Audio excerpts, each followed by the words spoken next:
Over the years, we get to sort of see Susie grow as we grow with her in a way, and we got to see a good bit of that in Chapter 2 a few years later, which has always been considered the better of the two chapters, and is it? I mean, yeah, but like, maybe it is just because of the impact it had on me, but I do still kind of prefer Chapter 1, like, it changes every day, but I just prefer that chapter's tone and its soundtrack, and sometimes the simpler story appeals to me more, but oh my god, compared to Chapter 1, Chapter 2 was a massive upgrade in literally every way. It's undoubtedly better visually, it has much better gameplay and mechanics, its soundtrack rivals the first, it even tops it in a lot of ways. The battle system is better. Honestly, the amount of improvement here is utterly baffling, and on its own, I think it's far and away the funniest goddamn game I've ever played in my life, and even comparing that to the rest of Deltarune, that's saying a lot. And Queen is a much better antagonist than King ever was. That's not to say he was bad or anything. No, he did great in his role of reflecting Susie's brutish nature, and his motivations, his goals, super solid. But Queen is a lot more complex. Instead of wanting revenge against the Lightners for abandoning the Dark World, she, like Darkners are supposed to do,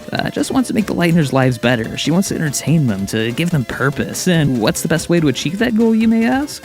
By becoming a fascist dictator, of course. She's also kind of like a metaphor for the internet and stuff, and she represents Noelle's domineering mother, and Birdly, and maybe Toriel, I don't know, the jury's still out there. And she's a comic riot, and unlike King, she's actually a dominating force in the story. Well, he only got like one scene at the very end of Chapter 1. Lordy G heaven, she's got a lot going on. The meta-narrative from the first chapter goes even deeper here, this time centering around escapism through computers and tech and junk, but it's a lot more obvious, with this Dark World revolving more so around Noelle and her struggle to be more assertive and independent, both from her mother and from this sack of chicken shit. Getting to see her and Chris reconnect after all these years and recoil from the implied tragedy of whatever the hell happened to Noelle's sister is a great development too.